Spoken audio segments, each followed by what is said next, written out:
একটি জঙ্গি সংগঠন আল কায়দার প্রতিষ্ঠাতা ও প্রথম আমির। বিশ্বে তাকে একজন কুখ্যাত সন্ত্রাসবাদী এবং একাধিক ভয়াবহ হামলার মূল হোতা হিসেবে মনে করা হয়। তার সম্পর্কে বিস্তারিত তথ্য নিচে দেওয়া হল। প্রাথমিক জীবন ও পটভূমি। পুরো নাম ওসামা বিন মোহাম্মদ বিন আওয়াদ বিন লাদেন। জন্ম 10 মার্চ 1957 খ্রিস্টাব্দ, রিয়াদ, সৌদি আরব। মৃত্যু 2 মে 2011 খ্রিস্টাব্দ, অ্যাবোটাবাদ, পাকিস্তান, মার্কিন সামরিক অভিযানে নিহত। নাগরিকত্ব সৌদি আরব 1994 সাল পর্যন্ত, এরপর রাষ্ট্রবিহীন। পারিবারিক পটভূমি। তিনি ছিলেন ইয়েমেনি বংশোদ্ভূত একজন ধনী নির্মাণ ব্যবসায়ী মুহাম্মদ বিন লাদেনের সন্তান। তার বাবা সৌদি রাজপরিবারের সাথে ঘনিষ্ঠ সম্পর্ক রাখতেন। ওসামা উত্তরাধিকার সূত্রে প্রচুর অর্থসম্পদ পেয়েছিলেন। শিক্ষা। তিনি জেদ্দার কিং আব্দুল আজিজ বিশ্ববিদ্যালয়ে অর্থনীতি ও ব্যবসা প্রশাসন নিয়ে পড়াশোনা করেন। চরমপন্থায় উত্থান ও আল কায়দা প্রতিষ্ঠা। মুজাহিদিন যোগদান। 1979 সালে সোভিয়েত ইউনিয়ন আফগানিস্তান আক্রমণ করলে তিনি সেখানে গিয়ে আফগান মুজাহিদদের আর্থিক ও লজিস্টিক সহায়তা দিতে শুরু করেন। আল কায়দা প্রতিষ্ঠা। 1988 সালে সোভিয়েত বাহিনী আফগানিস্তান থেকে প্রত্যাহারের পর তিনি আল কায়দা অর্থ ভিত্তি বা বেস প্রতিষ্ঠা করেন। এই সংগঠনের লক্ষ্য ছিল বিশ্বের মুসলিম দেশগুলো থেকে মার্কিন প্রভাব দূর করা এবং একটি একক ইসলামিক রাষ্ট্র প্রতিষ্ঠা করা। ফতোয়া ও যুদ্ধের ঘোষণা। মধ্যপ্রাচ্যের আমেরিকার পররাষ্ট্রনীতির বিরোধিতা করে তিনি 1996 সালে মার্কিন যুক্তরাষ্ট্রের বিরুদ্ধে প্রকাশ্যে যুদ্ধ ঘোষণা করেন এবং আমেরিকান নাগরিক ও স্বার্থের বিরুদ্ধে হামলার ফতোয়া জারি করতে শুরু করেন। গুরুত্বপূর্ণ সন্ত্রাসী হামলাসমূহ।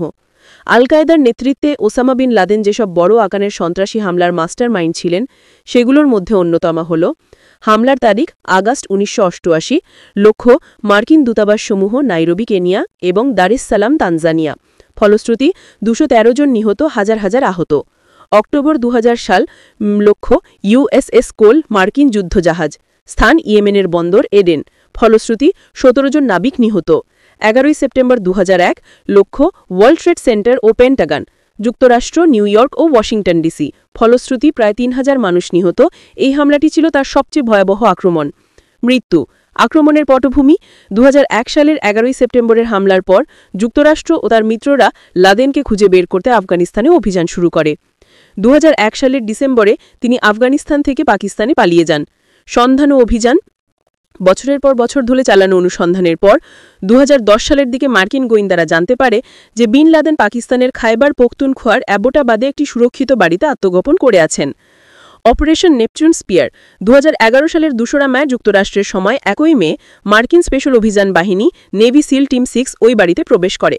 উভয় পক্ষের গোলাগুলির পর ওসামা বিন লাদেনকে গুলি করে হত্যা করা হয়। দাফন: তার মৃতদেহ মুসলিম রীতি অনুযায়ী আরব সাগরে দাফন করা হয়েছিল।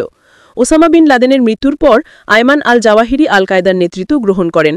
ওসামা বিন লাদেনের আল কায়দা কর্তৃক পরিচালিত 11 সেপ্টেম্বরের আক্রমণ 9/11 অ্যাটাকস ছিল আধুনিক ইতিহাসে যুক্তরাষ্ট্রের মাটিতে সবচেয়ে মারাত্মক এবং প্রভাবশালী সন্ত্রাসী হামলা। এই হামলার বিস্তারিত তথ্য নিচে দেওয়া হল। হামলার বিবরণ: এই হামলাটি ঘটেছিল 11 সেপ্টেম্বর 2001 তারিখে, মঙ্গলবার। হামলার লক্ষ্যবস্তু World Trade Center, Pentagon, Shanksville, Pennsylvania. হামলার ফলাফল: নর্থ টাওয়ার বিধ্বস্ত, সাউথ টাওয়ার বিধ্বস্ত। মার্কিন প্রতিরক্ষা দপ্তর পেন্টাগনের পশ্চিমাংশে আঘাত হানে একটি মাঠে আছড়ে পড়েন। ফ্লাইট 93 এর ঘটনা: চতুর্থ প্লেনটির লক্ষ্যবস্তু সম্ভবত ছিল হোয়াইট হাউস বা ইউএস ক্যাপিটাল বিল্ডিং, তবে প্লেনটির যাত্রীরা সন্ত্রাসীদের কাছ থেকে বিমানের নিয়ন্ত্রণ ফিরে নেওয়ার চেষ্টা করেন, যার ফলে প্লেনটি একটি জনবসতিহীন মাঠে আছড়ে পড়ে। এই যাত্রীদের প্রতিরোধ একটি বৃহত্তর ট্র্যাজেডি এড়াতে সাহায্য করেছিল। হতাহত ও ক্ষয়ক্ষতি: মোট নিহত প্রায় 2977 জন, 19টি অপহরণকারী বাদে। নিহতদের মধ্যে 69টি ভিন্ন দেশের নাগরিক ছিলেন। নিউ ইয়র্কে 2606 জন, পেন্টাগনে 125 জন এবং 4টি প্লেনে 265 জন মারা যান। বহু ফায়ার ফাইটার, পুলিশ অফিসার ও রুৎখার কর্মী তাদের জীবন উৎসর্গ করেছিলেন। অর্থনৈতিক ক্ষতি ছিল শত শত বিলিয়ন ডলারের উপরেও। হামলার উদ্দেশ্য পরিকল্পনা: আল কায়দার উদ্দেশ্য মধ্যপ্রাচ্যে আমেরিকার সামরিক উপস্থিতি, বিশেষ করে সৌদি আরবে আমেরিকান ঘাঁটি এবং ইসরায়েলের প্রতি আমেরিকান সমর্থনের বিরুদ্ধে প্রতিশোধ নেওয়া। বিন লাদেন চেয়েছিলেন আমেরিকাকে মুসলিম বিশ্ব থেকে বিতাড়িত করতে। পরিকল্পনা: বিন লাদেন এবং আল কায়দার মূল পরিকল্পনাকারী ছিলেন খালিদ শেখ মোহাম্মদ। 19 জন অপহরণকারীকে প্রশিক্ষিত করা হয়েছিল যেন তারা বিমান নিয়ে উড়ে যাওয়ার পর সেটিকে মিসাইলের মতো ব্যবহার করতে পারে। এই অপহরণকারীরা ছিলেন বিভিন্ন আরব দেশের নাগরিক। পরবর্তী প্রভাব: এই হামলা বিশ্ব রাজনীতি এবং আমেরিকান জীবনধারায় মূল পরিবর্তন এনেছিল। সন্ত্রাসের বিরুদ্ধে যুদ্ধ। প্রেসিডেন্ট জর্জ ডব্লিউ বুশ বিশ্বজুড়ে সন্ত্রাসের বিরুদ্ধে যুদ্ধ ঘোষণা করেন। আফগানিস্তান আক্রমণ। বিন লাদেনকে আশ্রয় দেওয়ায় যুক্তরাষ্ট্র 2001 সালের অক্টোবরে আফগানিস্তানে মিলিটারি অভিযান শুরু করে, যার ফলে তালিবান শাসন ক্ষমতা হারায়। পরবর্তীতে 2021 সালে তারা আবার ক্ষমতা দখল করে। Homeland security. অভ্যন্তরীণ নিরাপত্তা জোরদার করতে আমেরিকা যুক্তরাষ্ট্র department of homeland security HS গঠন করে এবং পরিবহন নিরাপত্তা প্রশাসন বা টিএসএ গঠন করে বিমান ভ্রমণের নিয়ম কঠোর করা হয়। আইন পরিবর্তন। পেট্রিয়ট অ্যাক্ট পাশ করা হয়, যা নজরদারি এবং আইন প্রয়োগকারী সংস্থার ক্ষমতা বাড়িয়েছিল। 9 সেপ্টেম্বরের হামলার স্মরণে এখন সেই স্থানে একটি স্মৃতিস্তম্ভ জাদুঘর হয়ে করা আছে। এই ভিডিওটি সম্পূর্ণ এআই দ্বারা তৈরি।